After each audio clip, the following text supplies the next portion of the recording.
नमस्कार। वीडियो की संख्या में देखते हैं समसामयिक घटना चक्र की प्रस्तुति आई दृष्टि यानी दृष्टि 2025 सेकेंड एडिशन यानी ये इंग्लिश में, इसका हिंदी में ट्रांसलेट करके इसको एक्सप्लेन करेंगे। तो इस लेक्चर को देखते हैं।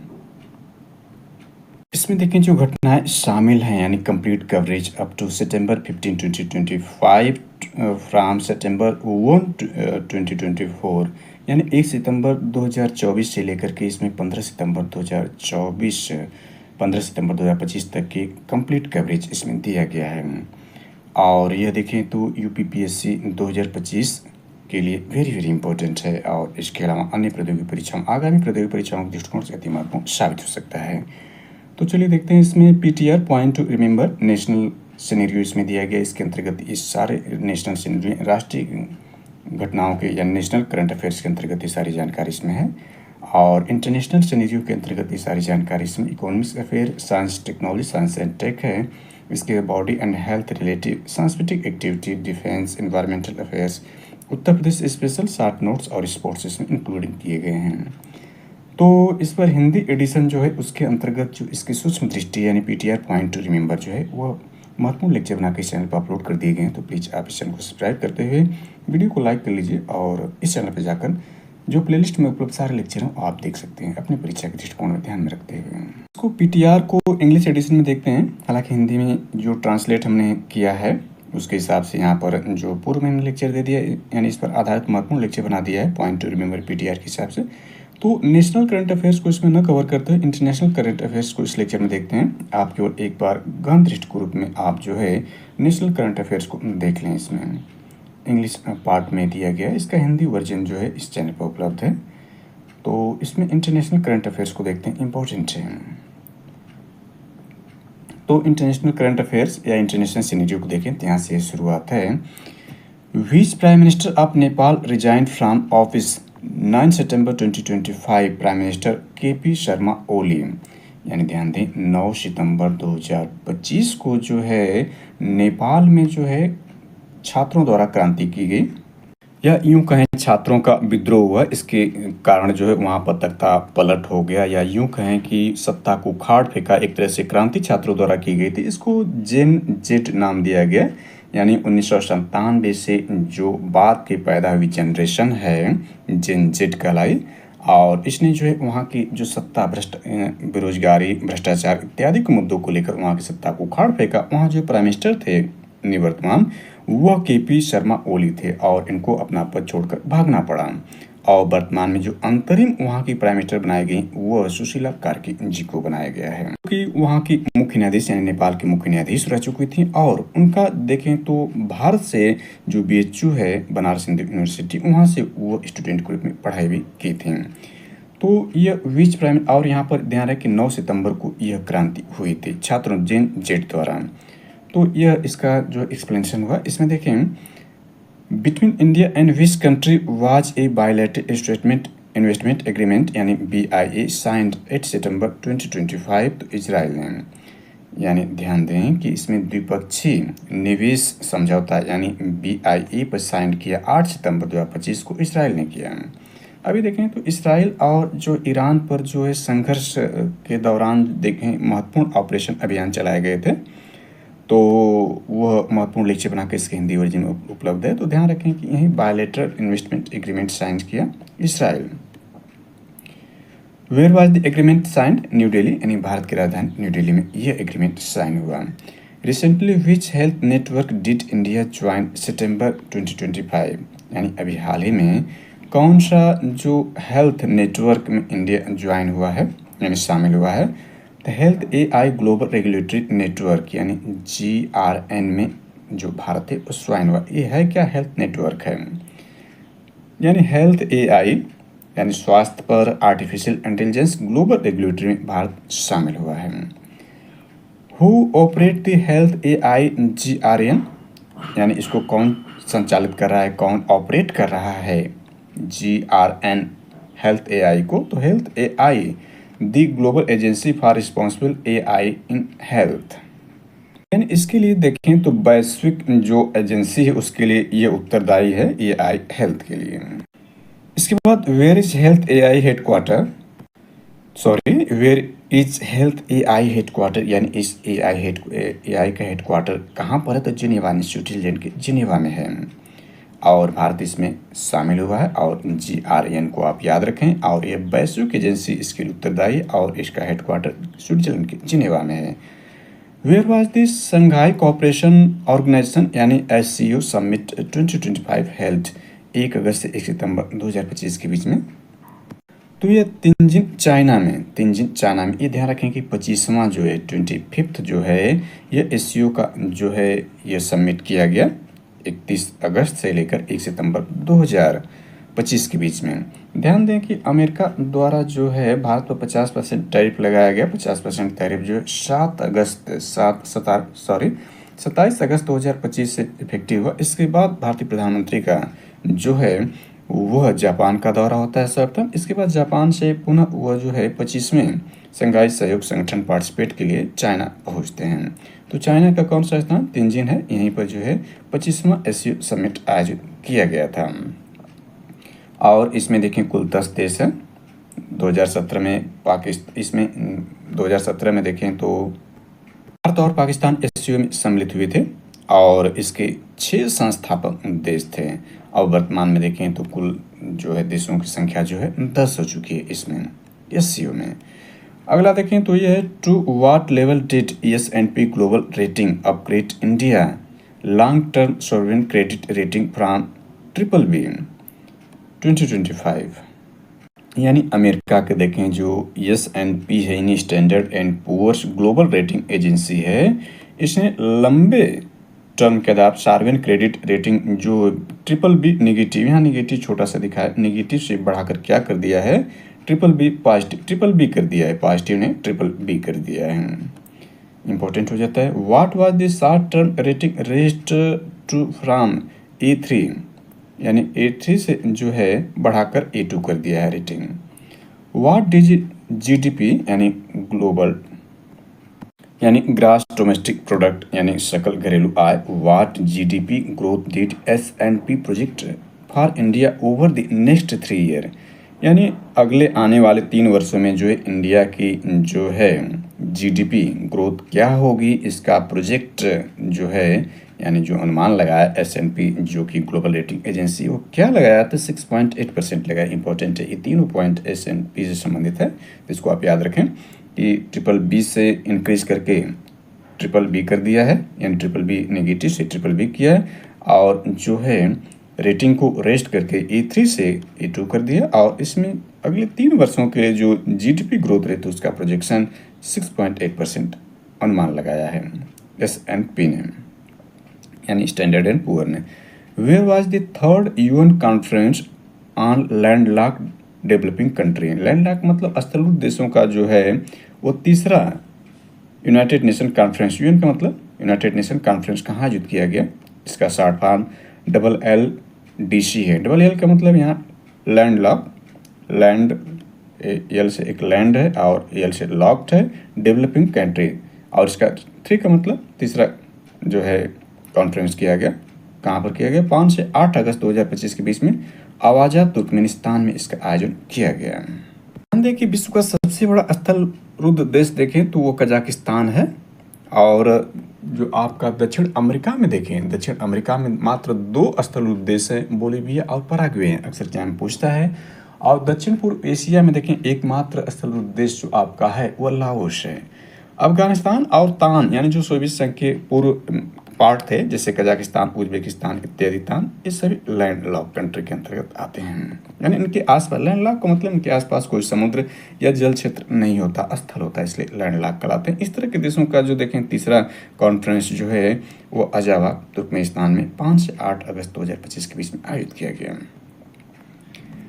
Next, which disease did the WHO announce as eliminate as a public health problem in Kenya, यानी कौन सी बीमारी को WHO यानी वर्ल्ड हेल्थ ऑर्गेनाइजेशन ने एलिमिनेट मतलब मुक्त घोषित कर दिया, यानी वहाँ समाप्त घोषित कर दिया।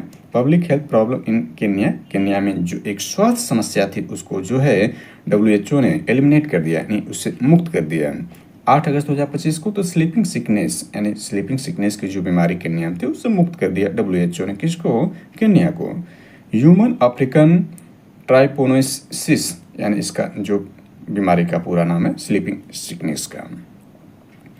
विच disease did the world health organisation WHO declared Kenya free from, यानी इस दौरान जो है WHO यानी वर्ल्ड हेल्थ ऑर्गेनाइजेशन ने यानी WHO ने केन्या को किससे मुक्त यानी किस डिजीज से, किस बीमारी से मुक्त घोषित किया इस दौरान 8 अगस्त 2025 को? तो ये स्लीपिंग सिकनेस ही है, यानी ह्यूमन अफ्रीकन ट्राइपोनिसिस जो ये बीमारी है।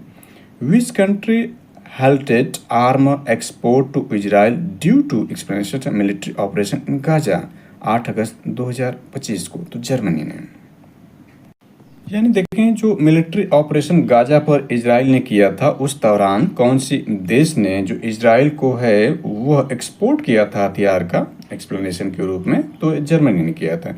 Which country declare the Balochistan liberation army a foreign terrorist organisation, यानी कौन से देश ने जो है Balochistan liberal army a foreign terrorist organisation के रूप में कौन डिक्लेयर किया है, यानी किस देश ने? तो यूनाइटेड स्टेट अमेरिका ने इसको घोषित किया, इसको याद रखें। बलूचिस्तान देखें तो पाकिस्तान का क्षेत्र है, तो यह जो यानी Balochistan liberation army a foreign terrorist organisation इसको डिक्लेयर किया यूनाइटेड स्टेट ने। Which country became the 107th member of the international सौर अलायंस? वेरी वेरी इंपॉर्टेंट है। ये पूछ रहा है कि कौन सा देश जो है अंतर्राष्ट्रीय सौर अलायंस का 107वां मेंबर या सदस्य देश बना 4 अगस्त 2025 को?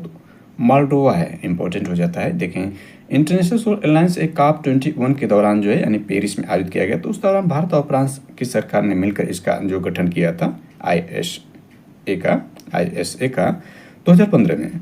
तो इसके बाद देखें यह 10 वर्ष हो चुका और इसमें देखें 107वां मेंबर जो मोल्डोवा बना है, ये अफ्रीकन कंट्री मोल्डोवा है। ये एक ऐसा अंतर्राष्ट्रीय संगठन है जिसका हेडक्वार्टर भारत में है, यानी भारत में कहाँ? हरियाणा के गुरुग्राम में इसका हेडक्वार्टर है, इंटरनेशनल सौर अलायंस का। देखा कि WHO ने जो केन्या को है वह जो स्लीपिंग सिकनेस डिजीज है इससे फ्री मुक्त किया, तो इस तरह से जो है Kenya became which number country to declare free from the disease, यानी कन्या इस तरह से इससे मुक्त होने वाला, स्लीपिंग सिकनेस से मुक्त होने वाला 10वां देश है विश्व का। 193 देश देखें तो वह यूएनओ में पंजीकृत है, तो उसमें 10वां देश जो है यह केन्या बना है, अफ्रीकन देश केन्या है। अगला इसमें देखते हैं तो ये who was nominated by Donald Trump, यानी डोनाल्ड ट्रंप जो अमेरिका के राष्ट्रपति हैं, यानी यह देखें तो दूसरे कार्यकाल के लिए जो है 47वें राष्ट्रपति निर्वाचित हुए हैं और दूसरे व्यक्ति बने हैं जो एक बार हारने के बाद पुनः 4 साल के लिए निर्वाचित किए गए और बहुत विवादित राष्ट्रपति के रूप में यह हैं। और इनका अगला 4 साल का जो कार्यकाल हो वह ज़्यादा विवादों में घिरा रहने वाला है, क्योंकि यह ज़्यादा मतलब उतना सिंसियरिटी नहीं दिखाते हैं देशों के साथ, और यह एक बिजनेसमैन होने के नाते जो है यह सारी चीज़ों को उसी रूप में देखते हैं। यह मतलब एक अयोग्य जो है वहाँ की जो है कह सकते हैं कि यह राष्ट्रपति सिद्ध हो सकते हैं यदि अपने आप में सुधार नहीं करते हैं, जैसे कि भू राजनीतिक गतिविधियाँ यानी वैश्विक स्ट्रेटजिज्म इनका जो है हलचल मचा देने वाला बयान या कारनामा होता है, अब पुनः उससे पलट जाना, ये सारी गतिविधियाँ इनको एक अयोग्य सिद्ध कर सकती है फ्यूचर में। अमेरिका के लिए घातक हो सकता है, जो कि आर्थिक विश्व शक्ति है, वो आर्थिक विश्व शक्ति के रूप में या विश्व शक्ति के रूप में, सैन्य शक्ति के रूप में उसका स्थान चाइना छीन सकता है निकट भविष्य में, ऐसे ही इनकी गतिविधियां रही तो इसमें देख सकते हैं ये क्या किए। Who was nominated to Donald Trump as US deputy representative united nation, यानी यूनाइटेड नेशन जो संयुक्त राष्ट्र संघ है उसमें अमेरिका के डिप्टी रिप्रेजेंटेटिव के रूप में किसको नॉमिनेट किया डोनाल्ड ट्रंप ने? तो टैमी ब्रूस को। Where million year old stone artefacts discovered, यानी हजारों साल पुराना जो पत्थर है वहाँ कहाँ पर, यानी आर्टिफैक्ट्स डिस्कवर्ड कहाँ पर किया गया? सुलवेसी आइलैंड इंडोनेशिया में इसका डिस्कवर किया, इंपॉर्टेंट है, ये भी बन जाता है। विच कंट्री डिपार्टमेंट ऑफ, यानी इसमें कहने का आशय है कि which country department of Sanskrit and eastern study as university of Kelaniya इग्नोटिंग the special explanation dedicated to ancient Indian architecture science Vastushastra, Sri Lanka ने। यानी कहने का मतलब कौन सा देश ने इसका उद्घाटन किया, कहाँ पर? एक्सपीडिशन प्रदर्शनी के रूप में डेडिकेट इंडियन यानी एंशिएंट प्राचीन भारतीय आर्किटेक्चर वास्तुकला विज्ञान का जो वास्तुशास्त्र है, उस श्रीलंका ने इसका उद्घाटन या प्रदर्शनी किया। कहाँ पर? Sanskrit and eastern studies university of Kelaniya में। What was the theme of the exposition, यानी इस प्रदर्शनी की थीम क्या रखी गई थी? एंशिएंट इंडियन वास्तुशास्त्र था। Which country halted arm export to Israel due to explanation to military operation in Gaza? Germany, हमने इसको देख लिया था। Germany is which largest arm supply to Israel, यानी जर्मनी जो है वो इजराइल को कौन सा स्थान रखता है जो है आर्म सप्लायर यानी हथियार बेचने में? दूसरा स्थान है, यानी जर्मनी जो है दूसरा सर्वाधिक जो हथियार बेचता है इजराइल को। Which country declared to Balochistan liberation army to foreign terrorist organisation united nation? इसको भी हमने देख लिया है, रिपीट हो गया यहाँ पर। Where was the 11th meeting of the India Russia working group held, यानी इंडिया रशिया वर्किंग ग्रुप की 11वीं मीटिंग कहाँ की गई? तो न्यू दिल्ली में। Who was sworn in the president of Poland, यानी पोलैंड के नए राष्ट्रपति कौन नियुक्त किए गए हैं? तो कैरोल नोरोस्की। नोरोस्की जो है पोलैंड के नए राष्ट्रपति नियुक्त किए गए। कब? 6 अगस्त 2025 को। विच कंट्री बिकेम दी 107, इसको मैंने देख लिया, मोल्डोवा जो है ISA का 107वां सदस्य। Which country implemented the stablecoin ordinance, यानी कौन से देश ने ये कार्यान्वयन किया या अध्यादेश लाया स्टेबलकॉइन पर? हांगकांग ने इस तरह का अध्यादेश लाया है या अध्यादेश का कार्यान्वयन किया है। इसमें देखें तो how many company signed as, यानी signed the European Commission general purpose AI यानी GPAI कोड ऑफ प्रैक्टिस 1 अगस्त 2025 को। तो 26 कंपनी ने जो है, यानी how many company sign the European, यानी कितनी कंपनी ने साइन किया? तो 26 कंपनियों ने European Commission general purpose AI यानी GPAI कोड पर जो हस्ताक्षर किया। Which city top the global AI city index, यानी वैश्विक AI सिटी इंडेक्स में कौन जो है पहले स्थान पर आया? टॉप पर सिंगापुर रहा। Who publish the AI city index 2025, यानी AI सिटी इंडेक्स 2025 का प्रकाशन किसने किया? तो यह है counter point technology market research ने इसका पब्लिश किया या प्रकाशन किया था। AI सिटी इंडेक्स में सिंगापुर टॉप पर रहा। विच rank did Bengaluru achieve in 2025 global AI city index? 26, यानी ग्लोबल AI सिटी इंडेक्स में 26वां रैंक जो रहा बेंगलुरु का और भारत में पहले स्थान पर रहा। Which company was the most active in AI data inter explanation and innovation? Microsoft. कैसे? Which company was the most active, यानी ज़्यादा एक्टिव इन AI डाटा पर, सेंटर इन्फॉर्मेशन एंड इनोवेशन पर माइक्रोसॉफ्ट है, इस तरह की कंपनी। नेक्स्ट इसमें देखते हैं the state of food security and nutrition in the world. The state of food security and nutrition in the world, SOFI यानी SOFI 2025 report was read by home?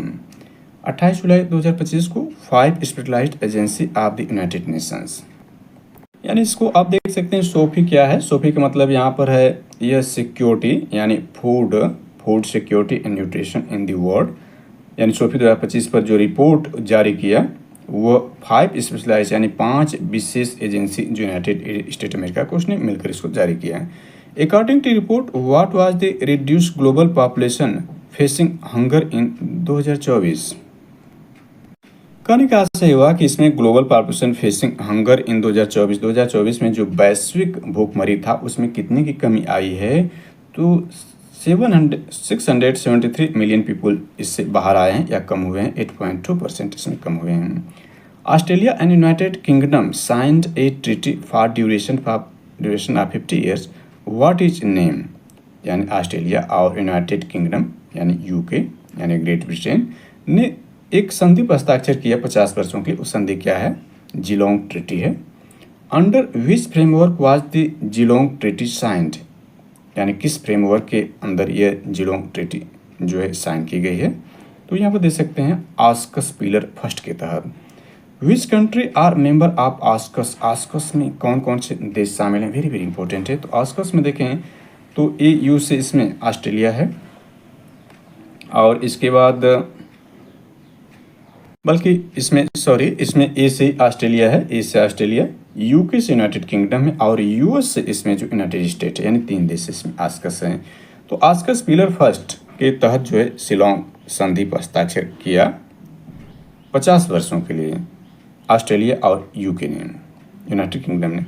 Where was the Geelong treaty signed? Geelong Australia में की गई, इसलिए इसका नाम जिलोंग जो है नाम पड़ा। When will Australia's first SSN AUKUS submarine B launch?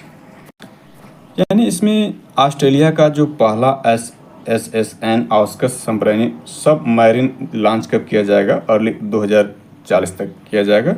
What is the objective of AUKUS? AUKUS का ऑब्जेक्टिव क्या है? Stability and security in the Indo Pacific, यानी जो है भारतीय प्रशांत क्षेत्र में जो है स्टेबिलिटी यानी स्थिरता और सुरक्षा जो है AUKUS का जो उद्देश्य है।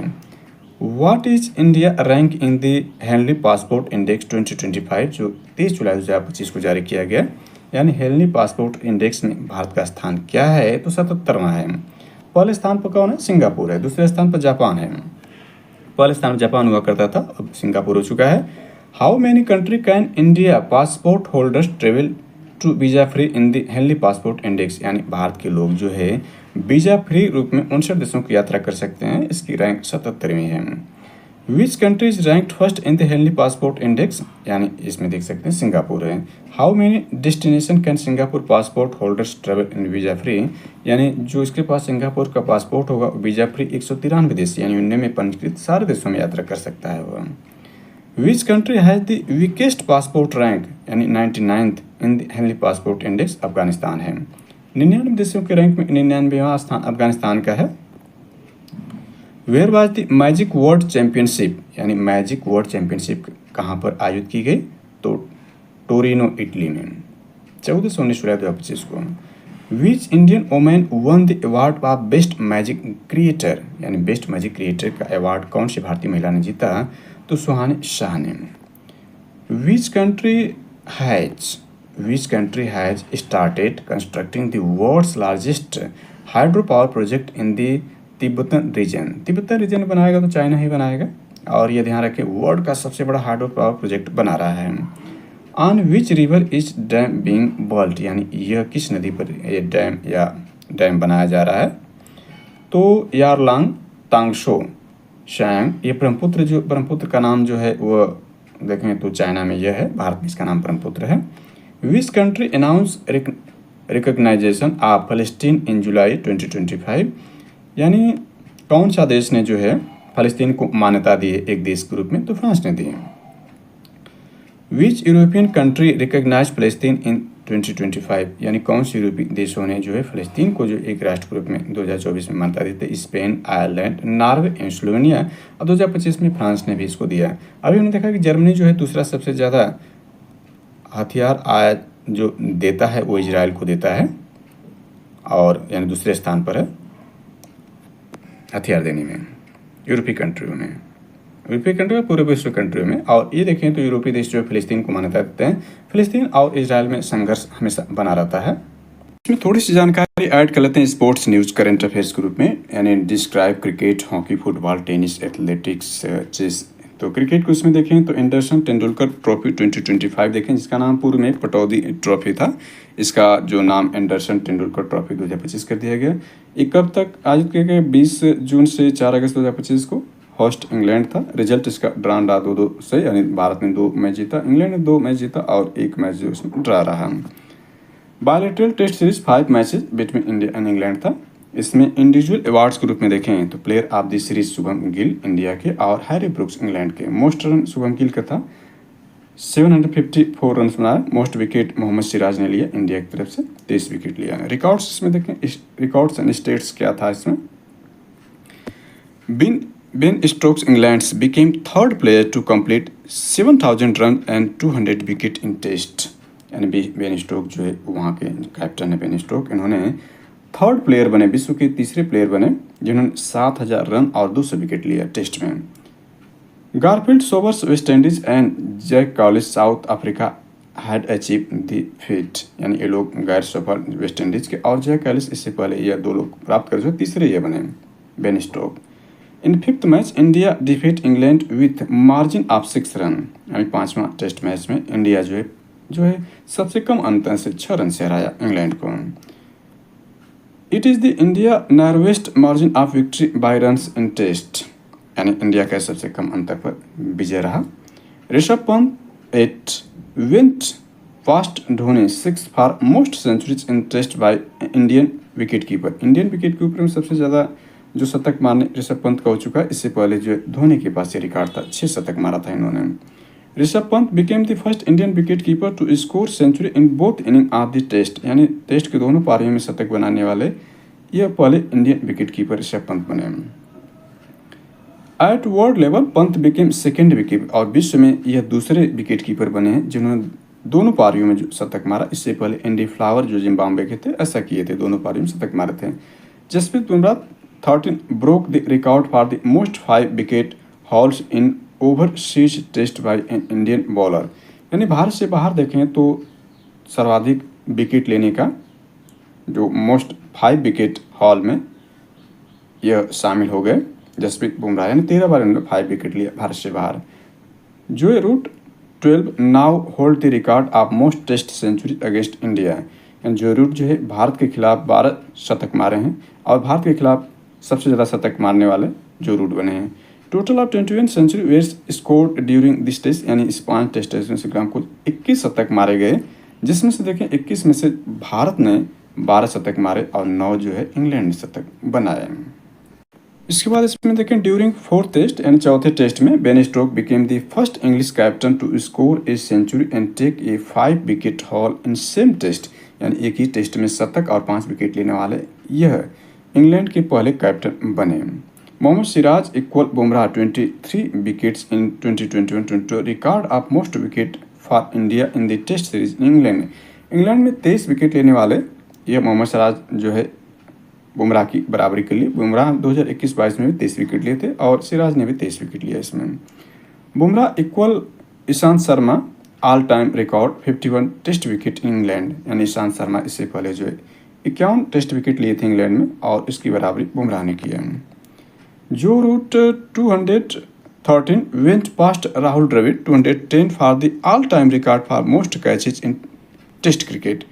टेस्ट क्रिकेट में सबसे ज़्यादा जो है कैच लेने वाले में जो रूट पहले स्थान पा गए 213 इन्होंने कैच लिया। इससे पहले राहुल द्रविड़ के पास ये रिकॉर्ड 210 का था।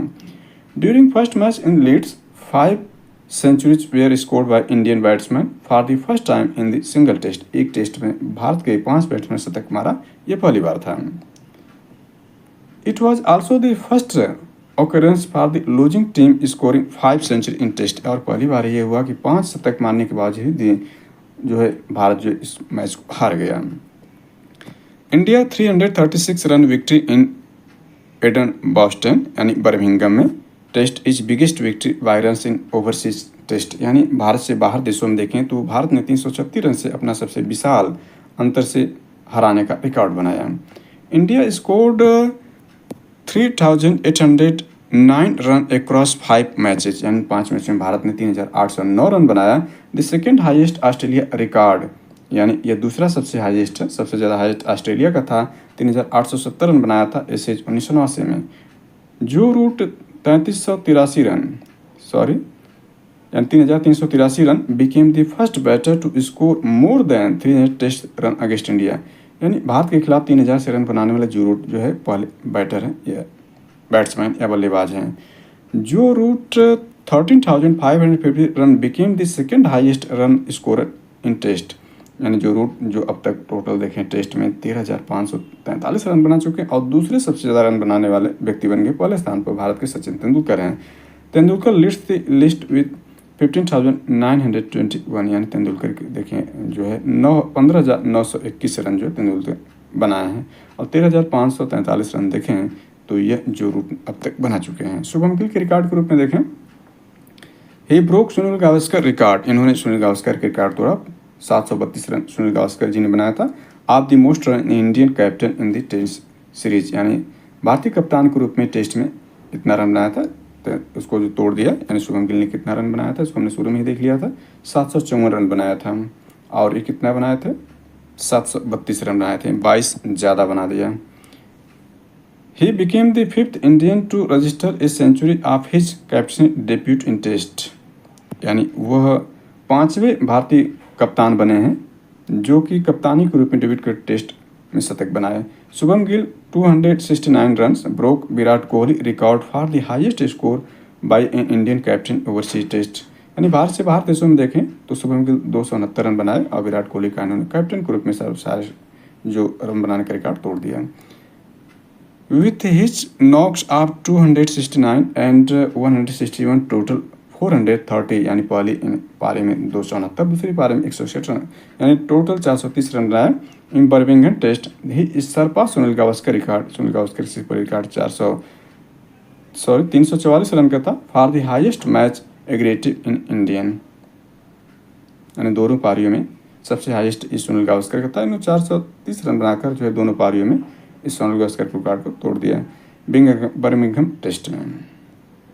इसके बाद कुछ और जानकारी इसमें ऐड करते हैं खेल संबंधित। आईसीसी एनुअल कॉन्फ्रेंस 2025 देखें, यानी आईसीसी का जो वार्षिक कॉन्फ्रेंस 2025 रहा इसको देखें। International cricket council ICC held the annual conference in Singapore में इसका वार्षिक सम्मेलन हुआ 27 से 20 जुलाई 2025 को। The board receive and update on progresses relating the support of displaced women cricket for Afghan descent. The England and Wales Cricket Board awarded the hosting rights for ICC World Test Championship final 2027-29, यानी 3 का जो hosting England ही ने किया था world test championship का, जिसमें पहला New Zealand ने भारत को पराजित करके, दूसरा ऑस्ट्रेलिया ने भारत को पराजित करके, तीसरा जो है साउथ अफ्रीका ने ऑस्ट्रेलिया को पराजित करके जीता।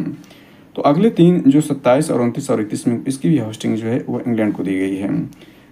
Timor Leslie cricket federation and Zambia cricket union formally became ICC associate member, यानी एसोसिएट मेंबर बने। अब एसोसिएट मेंबर 110 आईसीसी के हो चुके हैं। मतलब तिमोर लेस्ले क्रिकेट फेडरेशन और जाम्बिया क्रिकेट यूनियन फॉर्मली जो यह इसका एसोसिएट यानी सहायक मेंबर बने आईसीसी का। कुल 110 सहायक देश हो चुके हैं, एसोसिएट मेंबर हो चुके हैं आईसीसी के।